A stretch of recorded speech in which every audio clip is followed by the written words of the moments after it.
I know I've been neglecting Darrell as of late because I've been focusing on Sarah. But look, here he is. Isn't it something? Here he has to come in that stupid wheelchair because he can't control himself. Why don't they just go on and put the shock devices on that he claims that they did? Plus that, it kind of annoys me, but I really did want to see him. I was just getting ready to eat a nice sliced watermelon because it's been so hot and humid here. I know I digress, but y'all can just indulge me for a moment. But I was like, here in the South, we like to salt our watermelon and our cantaloupe. Somebody else might like to salt other things. I mean, like I like to salt my tomatoes too, but watermelon, it just makes it just right. So I was like, doggone it, I got to look at the back of Darrell's head, and it might ruin my watermelon. But it's okay because I already got a few bites of it. And we got to see what's going to happen to this fool. So let's get on with it. For sentencing, I understand we needed to put something off because you had some surgery. I hope you're feeling better. Do you suppose he was throwing feces again and got his shoulder out? Threw his shoulder out? I don't think he's in the wheelchair because of surgery. I don't know. Who am I to say? Y'all might know. Let me know if you know what happened to him. Okay, here we go. We are now ready to proceed on this. The last time that we were in court, you entered a no contest plea, and the court found you guilty in 21 CF 4596. Of course they did. Count 3, second-degree recklessly endangering safety with a domestic abuse assessment, and in 21 CF 5020 of count 1, intimidation of a victim by threatening force. Are we ready to proceed with sentencing from the state's perspective? Yes. All right, and from the defense? Yes, Your Honor. All right, I'll hear from you first, Mr. Torbenson. With regards to victim notification, we notified Erica P. of today's date, these proceedings. We were hopeful that we'd have a victim impact statement from her for Your Honor. Unfortunately, there have been some recent political ads that have featured what happened out in Waukesha that have resulted in recurrent and trauma Darrell's for probably her. Loving it. She has chosen not to be here today. She has chosen not to file the victim impact statement. I will hopefully relate to the court as best I can the impact that this has had on her, the enduring impact it has had. But she has made the choice, the conscious and deliberate choice, not to be here today because of that. Oh, I hate that because I wonder if it would have been healing for her to be able to say whatever the heck she wanted to Darrell. But then, you know what? I also can get the other way. Why go face him? Why have to go look at him again if you don't have to? I mean, he's ruined so many lives. I get it too. You know, I just, hopefully the state and the judge will give it to him because he's such a miserable human being. of that. All right, I appreciate your making that record. It's too bad. I did file a documentation from crime victim compensation for restitution. I saw it, thank you. When considering the serious nature of Mr. Brooks' offenses, Mr. Brooks' character, and the need to protect the public, the state is respectfully requesting that the court sentence Mr. Brooks to a substantial prison sentence in the Wisconsin state prison system. We are leaving the length of that substantial prison sentence up to the sound discretion of Your Honor. On November 2nd of 2021, Erica P. was staying in a hotel when she heard a knock on the door. She opened the door to find Mr. Brooks there, who was immediately argumentative with her, confronting her. Of course he took was. her cell phone away from her to prevent her from calling anyone for assistance or help. Erica left the apartment building and began walking down the street.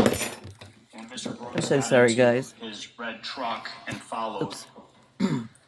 He would corner Erica at a gas station, get out of the truck, continue to argue with her, punch her in the face, resulting in a swollen eye, repeatedly attempts to get her inside of the vehicle.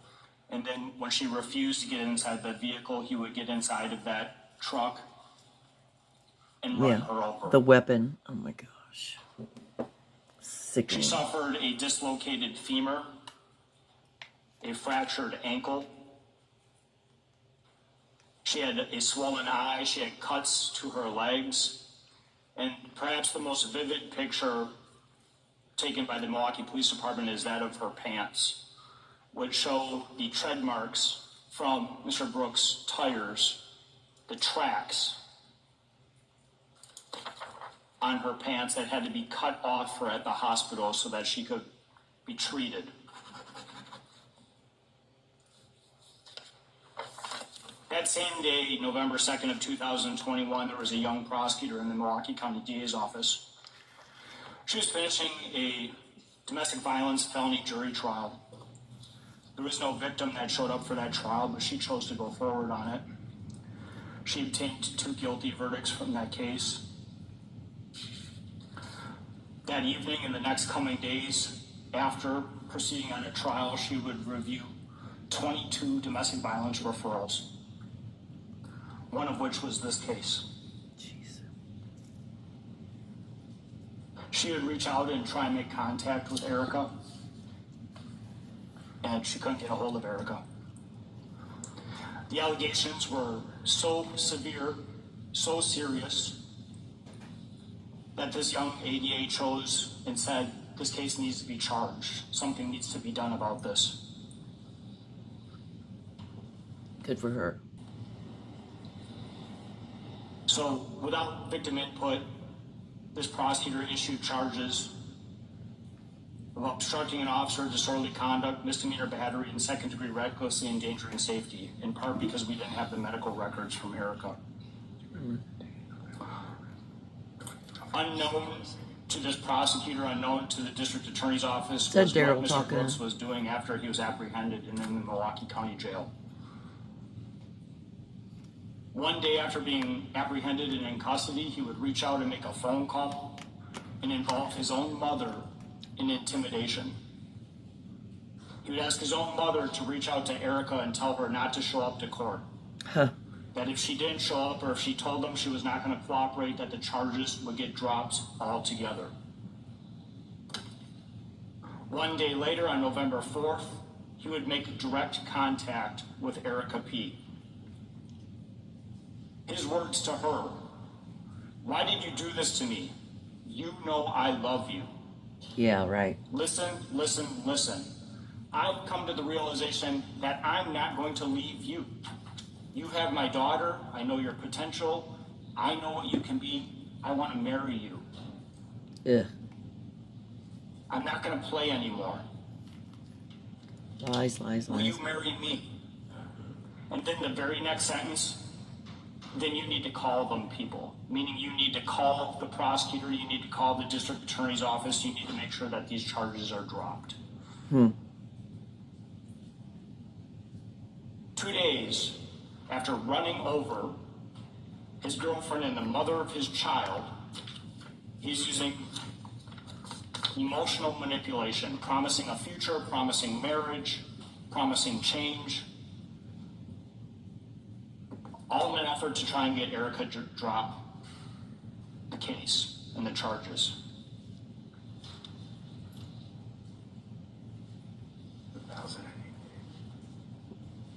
I can hear him And talking. blaming her, telling her it was his fault she was facing, in his words, 60 fucking years. And telling her she should have kept her mouth shut. Telling her the pain it was going to cause his mother because she called the police and made a report. Because he ran over her. Amazing, amazing. The tenor of those calls would change significantly from emotional manipulation and promises of a future to direct threats of violence. Telling Erica that he had people out in the street watching her, that if she moves, he could tell his people to move, that he could have her taken care of if she didn't make efforts to have the case dropped. Mr. Brooks is a really smart individual. Okay, his people, are those the same people that were supposed to show up for him to speak on his behalf at the Waukesha sentencing? He didn't have any people. Come on. He knew that her medical records would be crucial in this case. He told her not to sign a medical release. And that if she did not come to court, in his mind, there was no way that the state could prove the charges and the case would be dropped. What a fool. Him.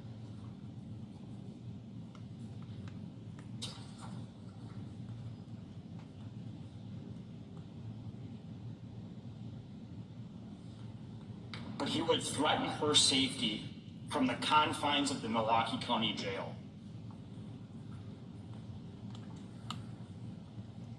Even in jail, even in custody, he showed the ability to threaten, to manipulate, and to control Erica.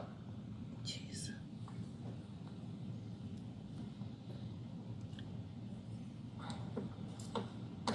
Mr. Brooks is the epitome of a domestic violence abuser. I would say so. Someone who you even think when they have them locked up, they're offending and controlling.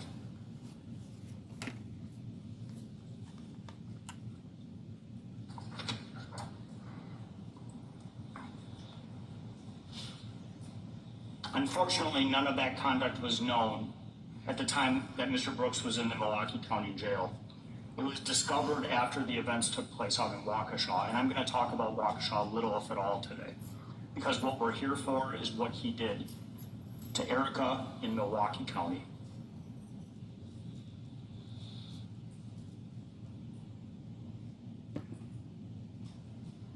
But after the events transpired in Waukesha County, investigators with the Milwaukee County District Attorney's Office went back and looked at his calls, and they found this intimidation, rampant intimidation, multiple calls taking place over a period of 10 days, all in an effort to ensure that she never came to court.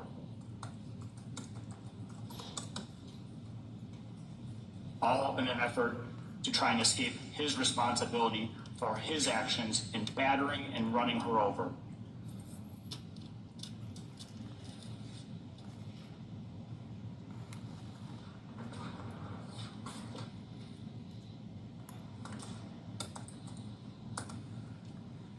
It wasn't just Erica who saw and experienced the defendant run her over on November 2nd, 2021. There was a citizen witness that saw it. That person certainly was traumatized what they observed. But they reported his deliberate actions in battering her and then running her over. This was not an accident, as Mr. Brooks would try and get Erica to portray. Sure. Yeah.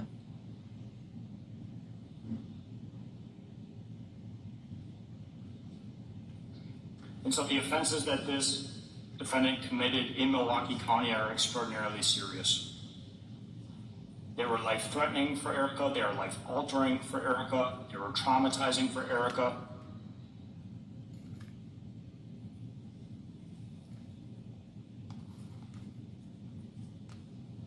And then after the events of November 2nd, within the confines of the jail, he invades the province of this system.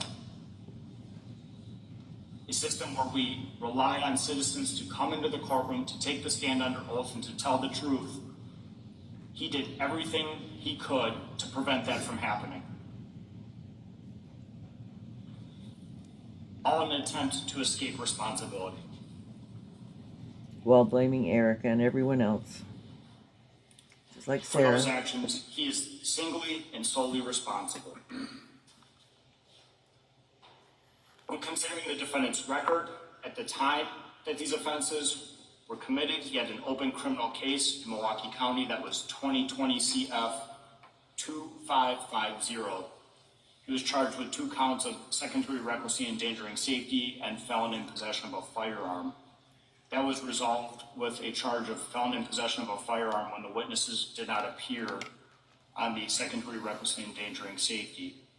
He pled to the felon in possession of a firearm charge to his credit. He was sentenced to 4 years in the Wisconsin State Prison System, 2 years initial confinement, 2 years extended supervision.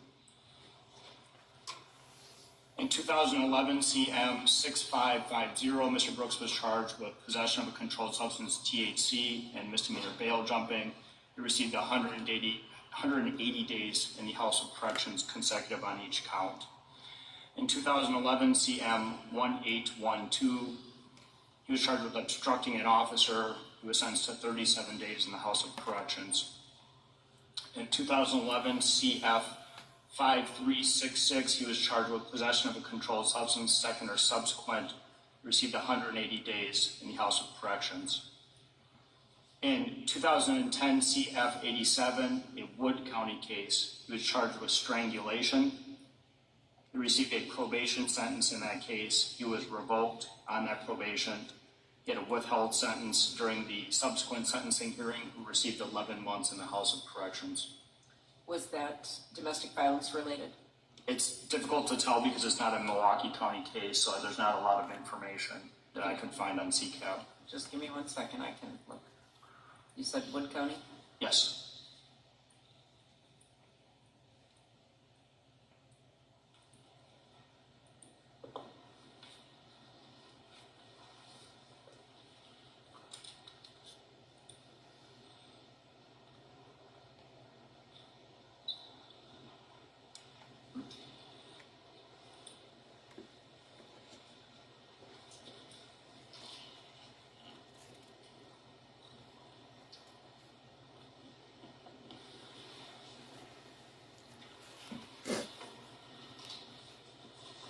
It does not appear to have the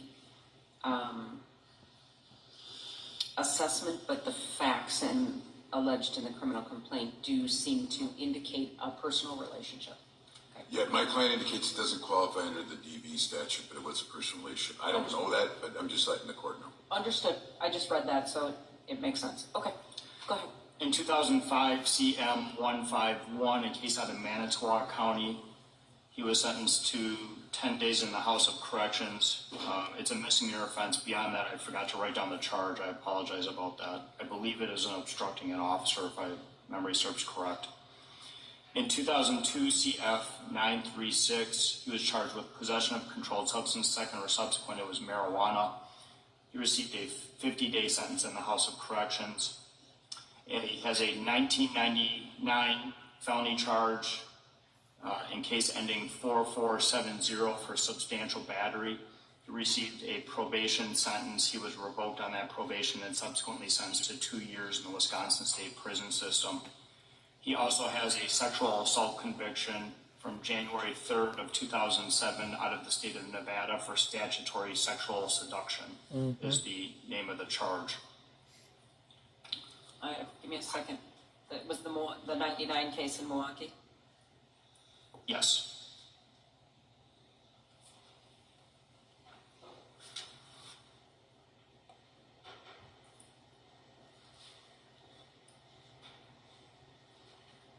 Obviously, everybody's watching me do this. I'm looking them up on CCAP, on my judicial dashboard, which has a little bit more information than other people are afforded.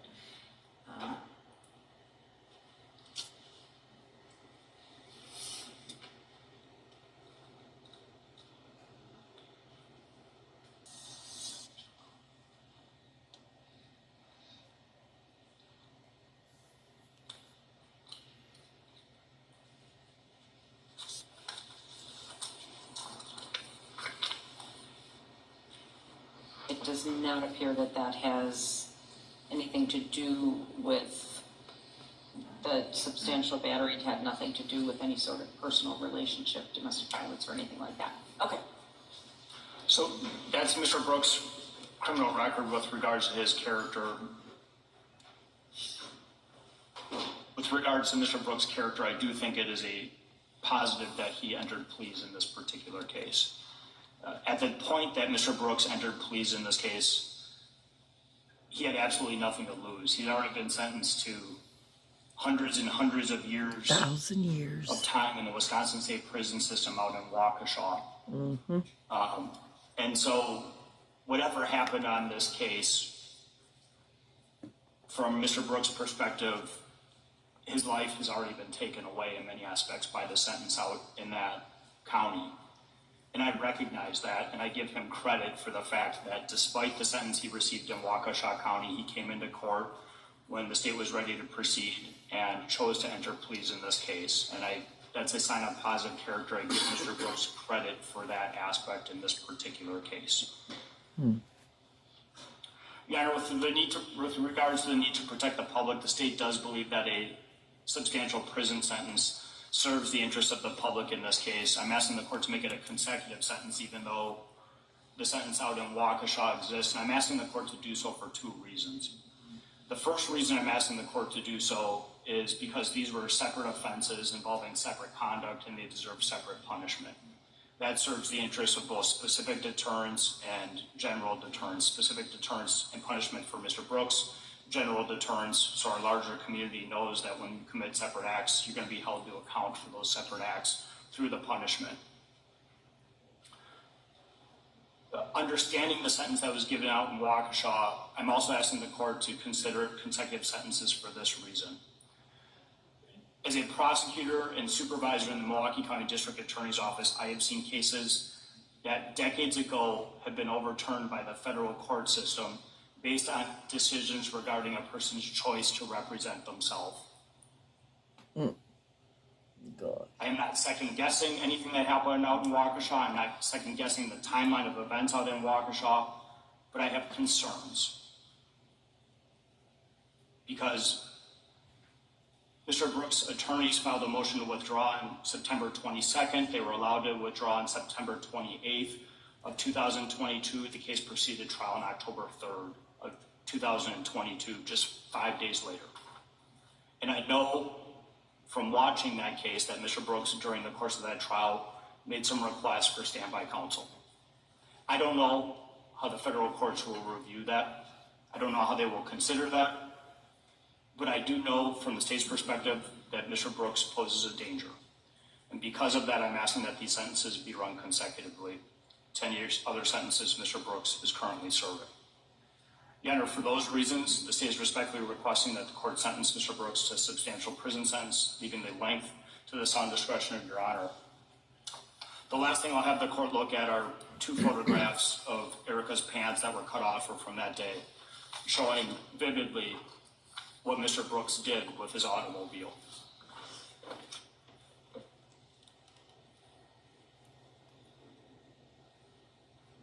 You've seen these, Mr. Jones? Yes.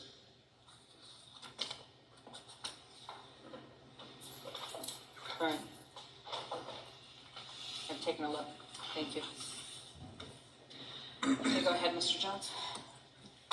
Well, look, I mean, the elephant in the room is what? 6 life sentences in Waukesha, right? So when we look at this, I'm not saying this is an academic sentencing, but in a large part, it becomes academic in terms of the outcome for Mr. Brooks. But I think what's interesting, and I think the state fairly points out, that Mr. Brooks could have simply just had a trial, could have put the victim through more torment and torture throughout this case, and he didn't do that. He didn't do that, I think, because Mr. Brooks recognizes that these circumstances warranted him to plead guilty.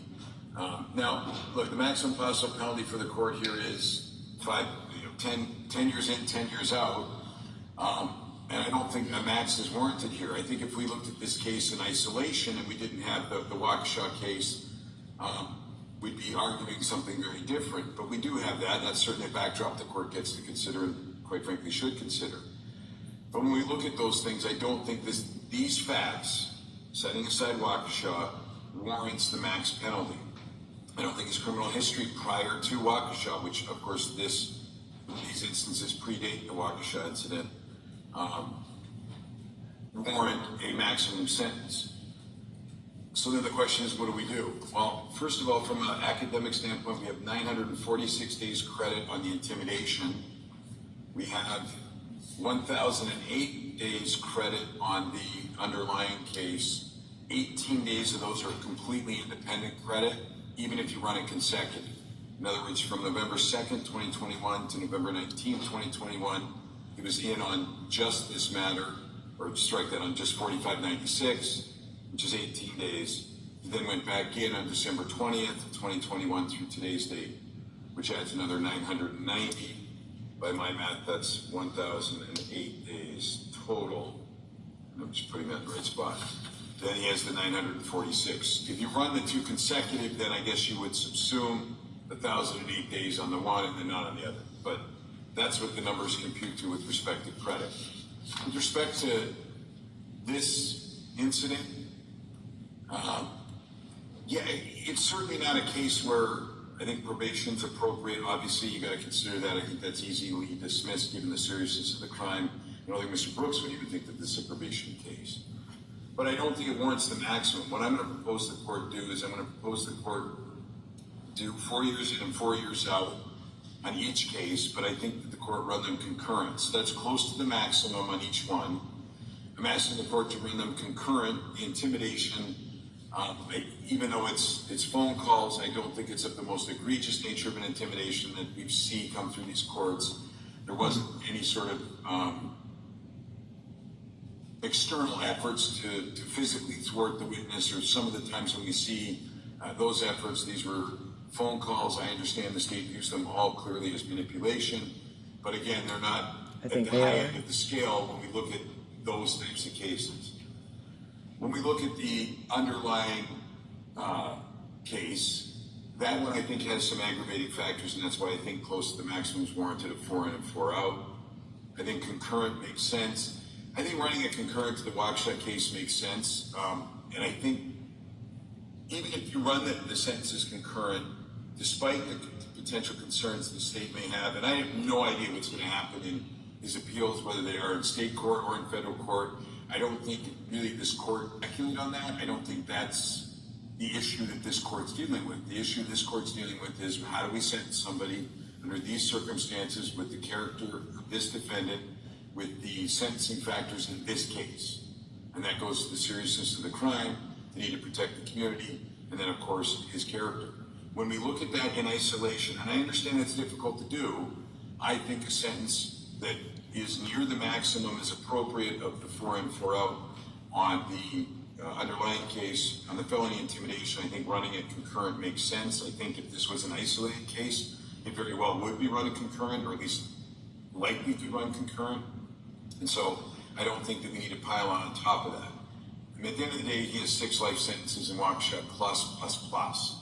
And I understand largely this might be academic, but I think that when we try and isolate each individual case for a sentencing, which we're supposed to do, that's the right sentence for this case under these facts with this defendant. And I'd ask the court to follow that recommendation. All right, thank you. Mr. Brooks, what would you like to tell me?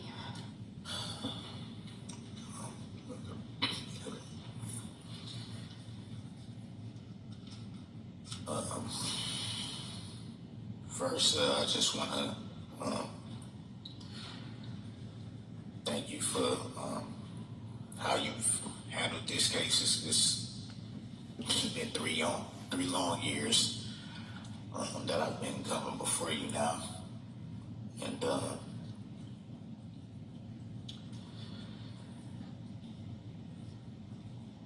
just want to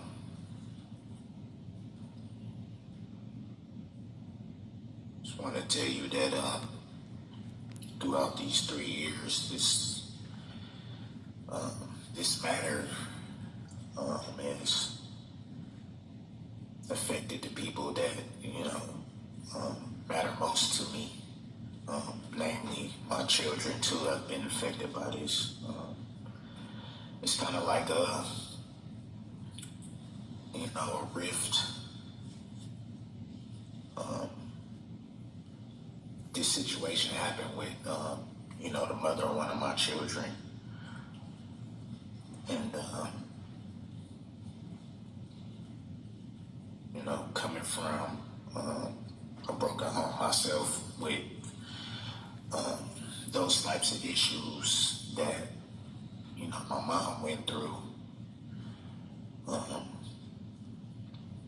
I think I have a better understanding at this point now of the way that these can affect kids growing up.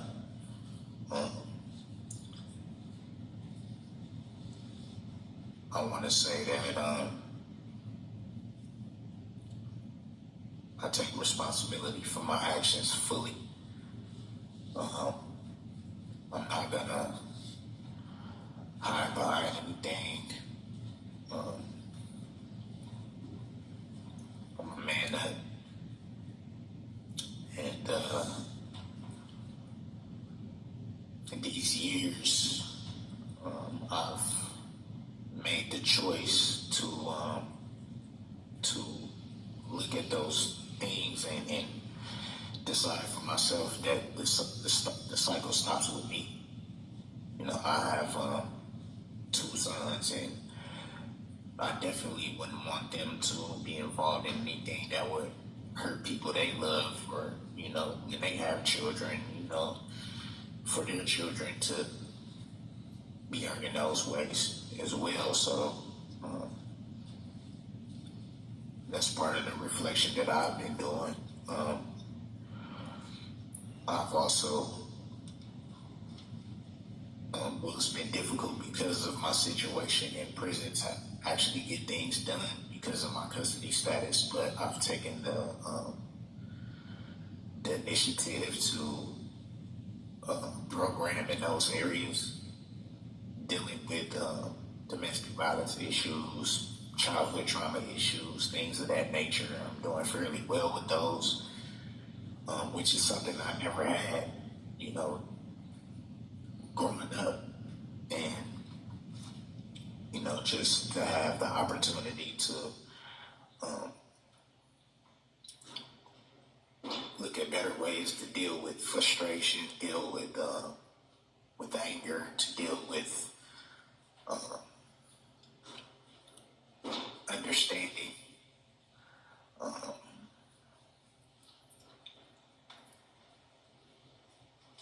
I do also want to say for the record that this is the only type of domestic violence issue that I've had that was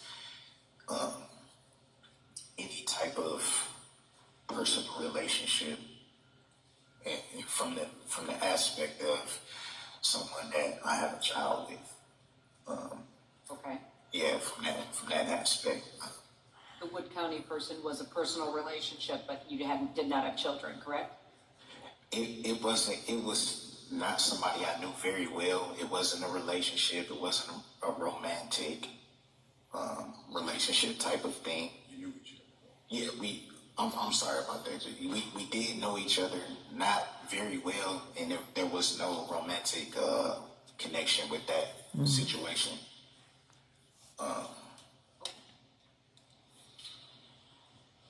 But like I said, Your Honor, in these 3 years,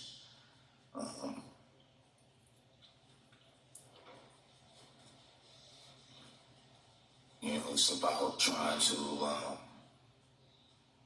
do what you can to, progress and move forward. And the biggest thing for me at this point is, to move forward. I obviously can't, change the past at this point.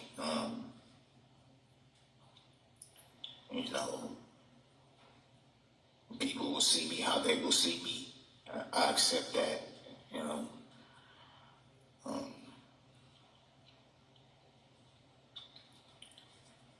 But I do want to say that outside of my other matter, I just want to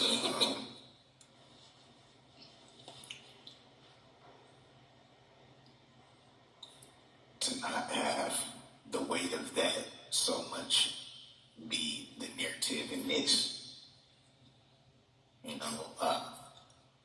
The whole time I've been coming before you, I think there was some concern about how I would present myself. I made it my point to show you that this wasn't going to be more of the same. I've done my best to make sure that I've respected Your Honor and, you know, your court and everything like that, and to try to show the growth that I have been working on in these few years. And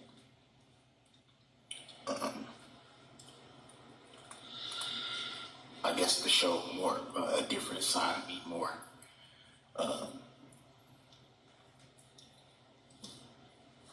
a side that I'm moving towards, the side that I'm on the path towards.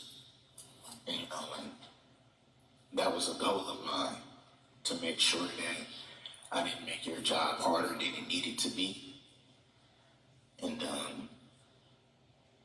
outside of that, I just, you know, want to set my other matter to the side and just be fairly judged on this. You know, and that's why I thank you for the way that you've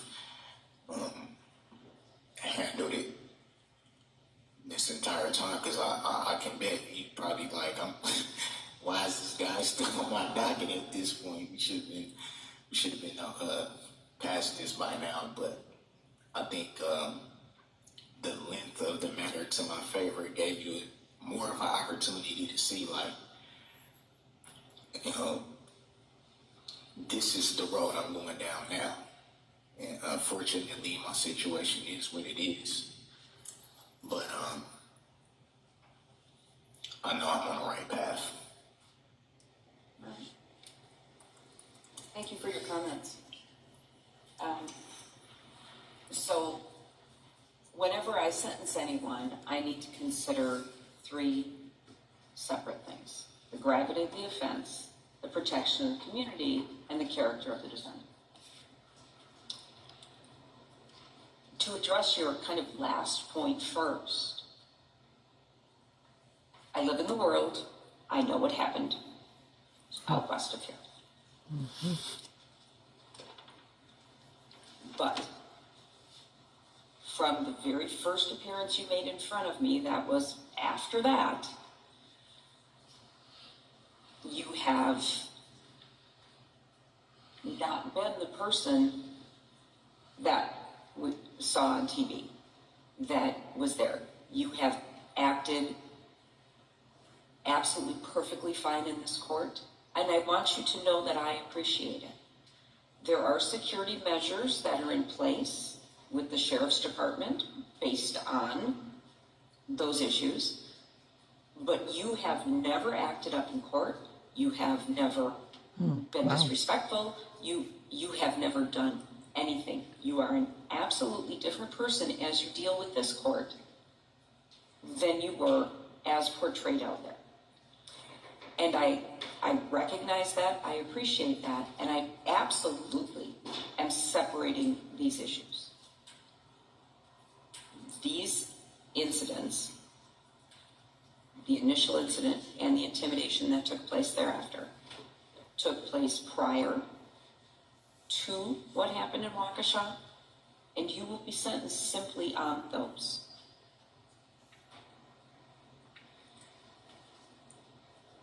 I don't ignore them, they exist, but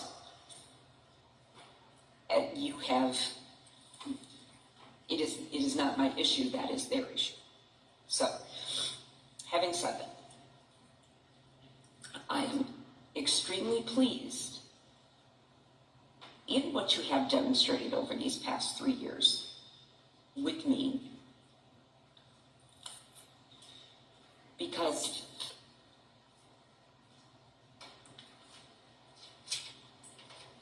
I believe that you are on the path that you say that you are.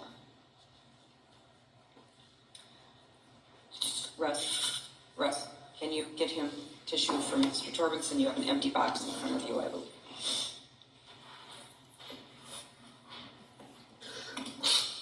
The problem is, as I have to sentence you for these offenses,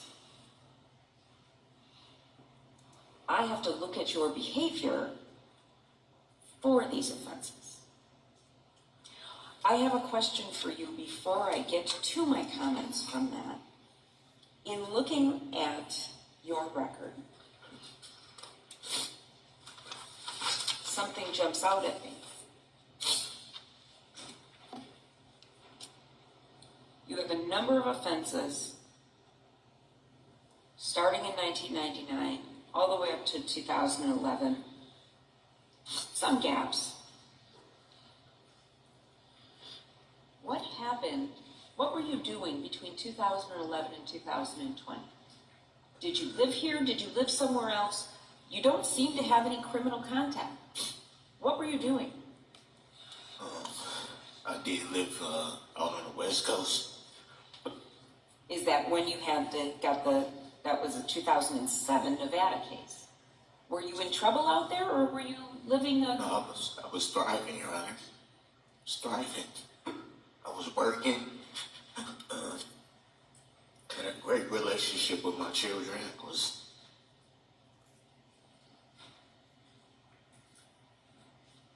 How old are your children?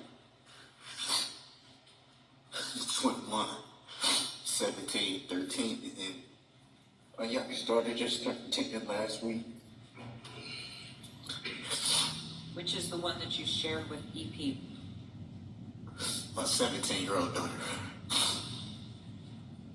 who started spelling in college. And I'm missing it. Well, you are. But that's So proud of her. that is an amazing accomplishment. I'm glad to hear that. She graduated a year early because her academics was so up to par. I didn't get a chance to see her walk across the stage.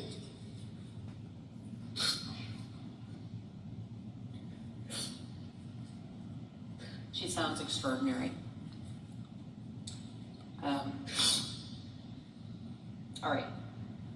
So you were doing well.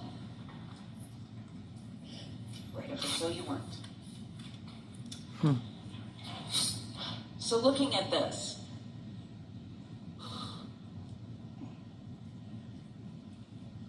it strikes me that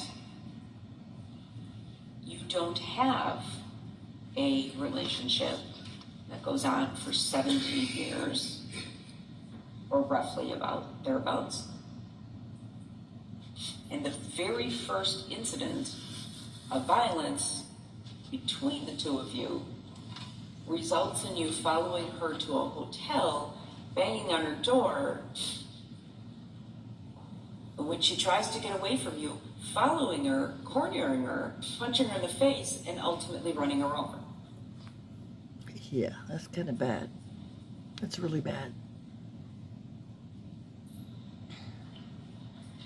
That was absolutely outrageous.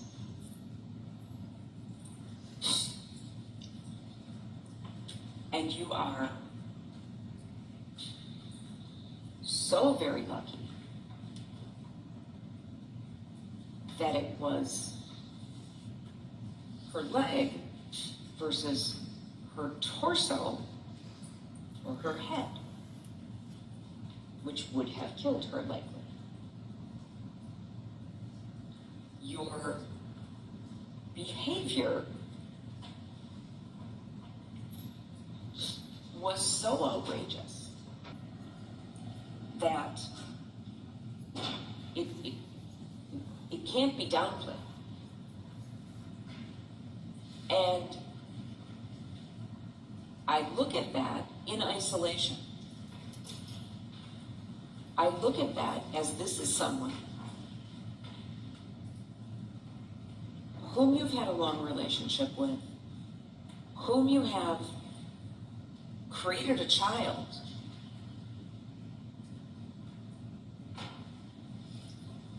and you disposed of her as if she were roadkill.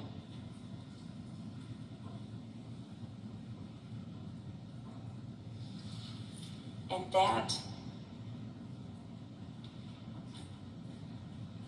behavior by itself is outrageous. Then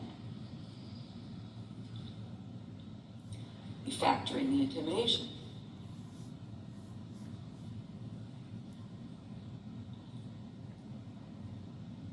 The quotes from that those jail calls, not the usual. Unfortunately, I've seen a lot of intimidating jail calls that involve, let's be together. If you want us to be together, you have to get this drop so we can be together. And I can show you how very much I love. I've heard that a million times on jail calls. But when that didn't seem to work, you doubled down and intimidated her in such a manner. Mr. Jones may say it's not the worst because there wasn't any follow through, that nobody followed her from her house to court on the day she was supposed to come and testify and ran her off the road or did any of those things. Of course that could have happened, but we were 10 days out from the incident. There was no trial at that point. Who knows what may have happened at some point. This is the very first part where the only thing you're in control of is trying to get her to call the police, call the DA's office and say, I'm not in, I'm not prosecuting. So that was what you had at your disposal, was just to so berate her and so humiliate her and scare her. So as to get her to do your bidding. Because you're locked up, right? So you can't get her. But what you did was you told her, I got guys. I got guys who are going to get you. The minute you walk out your house, they're going to get you. If I wanted you dead, I'd kill you. You'd be dead.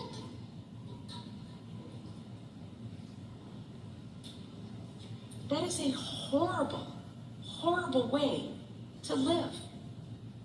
Because she may have 99% thought you were full of it. But that 1%, when she hears a noise in the house, or sends your daughter off to school,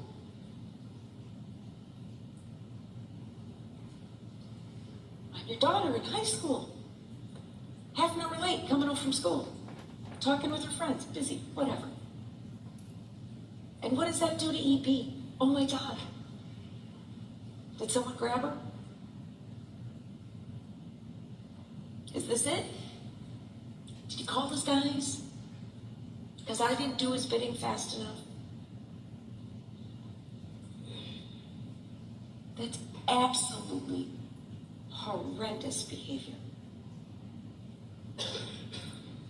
And it is who you were. It's who you demonstrated yourself to be. Whether that was the full content of your character, I can't speak to. But on those days, that's who you demonstrated yourself to be. I very much hope that you are on the path that you described. Because you likely have a very long life ahead of you. You spoke to your prisons, your custody status. Are you held in segregation? Are you by yourself? What goes on there? Housed in city. You are. Yes. I appreciate the efforts that you're undertaking to better yourself. To say, this is not okay. And I've got to figure out why I thought it was. And if that is going to come through classes or anger management or reflection, as you put it, all the better. I have no idea, nor am I considering what's going to happen with appeals and all of that sort of thing. But you have to live with yourself. And getting right with yourself is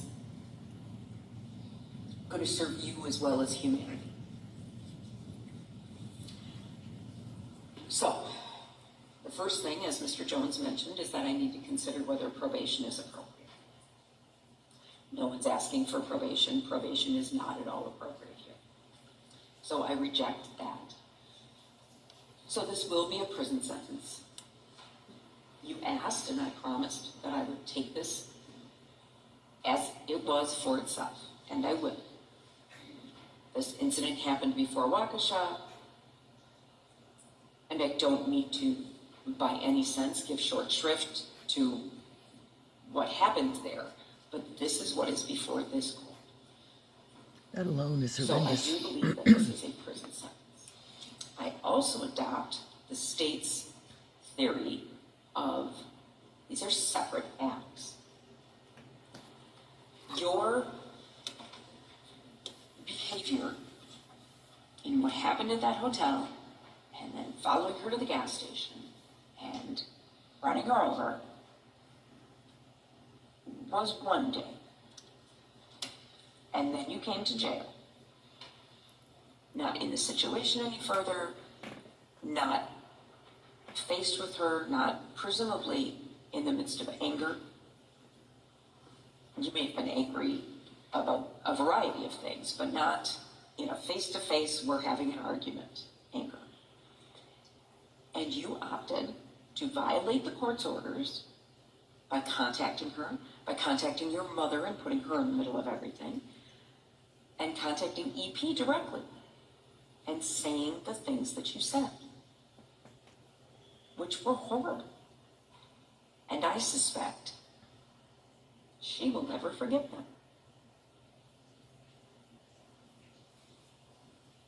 Because after a relationship of that length, you may be a voice that is in her head.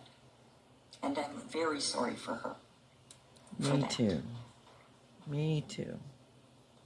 It's a voice nobody should hear. Conditions of time that you are serving will include absolutely, positively no contact with EP. You have said that your child with EP is 17 years old. The state is not seeking a no contact order with her, are you? With the child? No. I'm not going to do that. She's about to start college.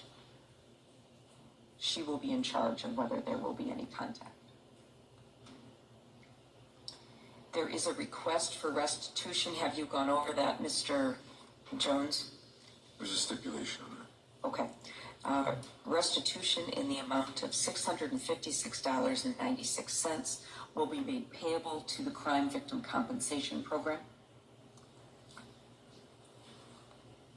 You will have to pay the DNA surcharge as well as the domestic abuse assessment and any mandatory costs, fees, and assessments. I'm going to waive any non-mandatory. You don't have the ability to pay any more than you are going to have to pay. So I will waive those due to your inability to pay. What I have ordered will be due and payable from your prison funds at a rate to be determined by the Department of Corrections, then will be payable as part of any sort of extended supervision that you're released on. And if you are, if it's not paid by the end of extended supervision, it will convert to a civil judgment. You are now a convicted felon. You may not possess any firearms. You cannot vote until your civil rights are restored.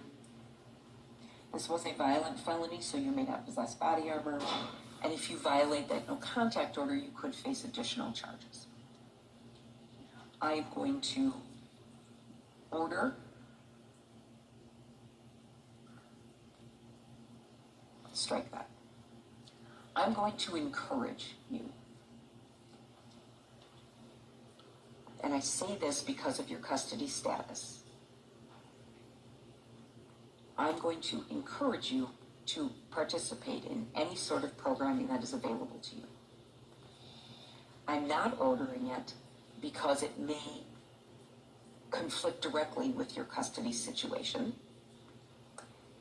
and I don't want to put you in a situation where you cannot do something that I've ordered because of your custody situation. So I'm going to encourage you to take domestic violence intervention programming, anger management, and individual therapy. Whether that will be made available to you as part of your prison sentence, I don't know. If, for some reason, I will do my part to find out. So I know you will. If for some reason you are released on extended supervision on this case and released into the community, those will revert to being suggestions to orders. Okay? yes, ma'am. So if you're released, they will be court orders then, if you have not already completed them in your prison setting. So now I need to turn to the amount of the sentence.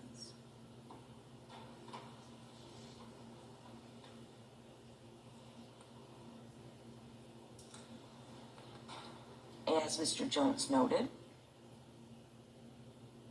this was punishable by the possibility of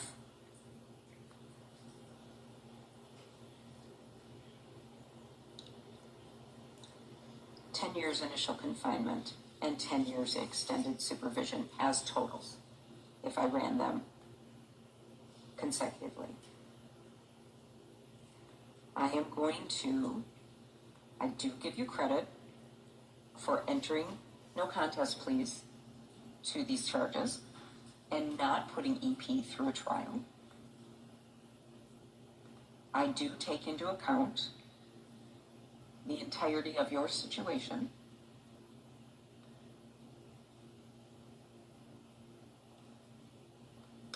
Therefore, I'm going to sentence you as follows.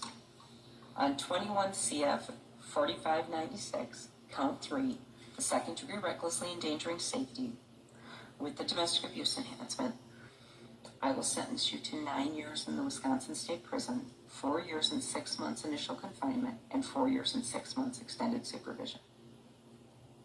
On 21 CF 5020, count 1, the intimidation of a witness, I will sentence you to 9 years in the Wisconsin State Prison, 4 years and 6 months initial confinement, and 4 years and 6 months extended supervision. Those counts will be consecutive to one another because they were decisions made on different days. You made volitional decisions to engage in that behavior on separate days. And it will also be consecutive to any sentences that you are serving from any other jurisdiction.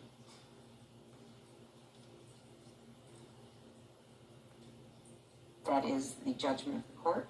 You do have the right to appeal my sentence, and Mr. Jones will go through those rights with you. I wish you well, Mr. Brooks. Judge, the credit? He does not have credit given the way He would have structure. 18 days credit on 4596. Yep, 21 CF 4596. 18 days independent credit on that one. Sure, any second.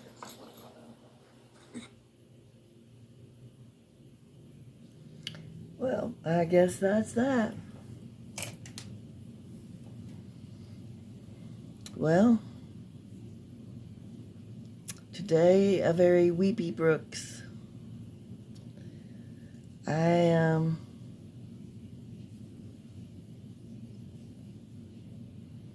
that I'm looking at it, I see all these little blocks, and there's the one of him when he's interrogating Erica. I mean, I guess when you're in a place like him, you have time to think, but it's like, I mean, he was very well behaved. I don't know if they have him on some sort of different medication. I don't know, but it just is like, even without Waukesha, which is so horrific, alone what he did to Erica and what he's continued to do, maybe not now, but all the way up to the parade and after, it's just like, yeah, she's not going to forget it. And that is kind of sickening when you think that that's probably going to be the voice in his head. Not his head, Erica's head. His voice will be in Erica's head. So it's just like, yeah, I'm gonna like, I don't even know what to say. It's just like, I mean, nothing is gonna, I mean, he's got so many, his 1,000 years, and then, I don't know, I wonder if they think, well, what does this really matter? I mean, if he's trying to do good, good for him, but it's hard to believe somebody like that, and, good for him if he is, but it's too hard to believe it. I mean, all he was really talking about is what he was doing. Me, what am I doing to try to improve? He didn't say anything about being sorry for what he did to Erica. I mean, that's just my opinion. But it was kind of like, I don't know, it was definitely a weird hearing. Y'all let me know what you think about it. Do you think Darrell is really changed? Or do you think what he's saying is a crock of crap? Well, it was interesting. I mean, we didn't get to see much more than the back of his head, but it was interesting to see how maybe I misspoke when I said something about him being in the wheelchair, because I always thought that he was in there because he was combative. Maybe it was because he had surgery. Who knows? I don't know. Y'all, I'm telling you again, y'all always know more than me. So let me know if you know. And, well, that's that for him. I hope that Erica can find peace and be able to move on and live her life, live her best life, because that isn't something she's going to forget. And he was there she was so young. It's really hard. But, all right, well, it was kind of weird, really. It was very weird. Please, if any of y'all are in trouble, I don't care who you are, get help. You can leave. I'm just saying. Life isn't worth being manipulated by others. But anyhow, okay. Off the soapbox. It's late, so I'm kind of But thank you all so much. I love you. Be sure to be kind to someone. Be kind to you. I think I want to add laugh too. Make somebody laugh. Make yourself laugh or laugh at yourself. Because laughter to me is like an IV. I need it. Like I need an IV. So we'll add that too. If I remember. You know how I do. Okay. I will see you all the next time.